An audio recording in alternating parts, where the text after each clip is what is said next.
Hello guys, इथं बघू शकतात सूर्य उगलेला आहे. मी सध्या इकडे तळ्याच्या आपल्या सांड्यावाल्याला आहे. ते बघू शकतात तळ.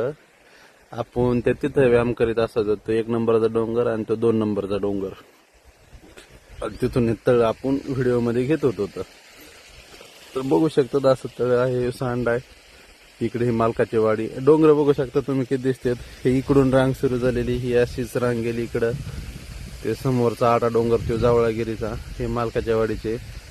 हेच इकडल्या रांगेला बालाघाटची रांग म्हणते. ते जावळागिरीचा डोंगर आहे, आडा मोठा काळा. त्याला बालाघाटच्या रांगेमध्ये येतो तो. त्याच्यानंतर ही आमची उपबालाघाट रांग म्हणायचं. इकडे हे लास्टला आपलं हे शिखारदा. ह्या डोंगराचं नाव शिखारदाचा डोंगर आहे. ते पोरीला आहे सध्या. हे तळ. आता उद्या अशोक येत जाणार आहे. उद्या अशोक सायकलिंग करणार आहे. मग आम्ही या तळ्यात पोहत जाणार आहे याच्यामध्ये. तिकडून पावणार आहे, तिकडून नाही. आणि ही तळ्याची भीत आणि आमचं वातावरण आजचं तळ्यापासलं. Bye bye guys.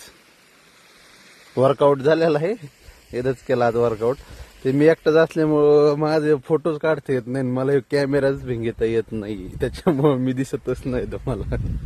उद्या अशोक आल्यावर मग तो व्हिडिओ काढत जाईल आणि मग मी दिसत जाईन तुम्हाला. चलो बाय बाय गाईज.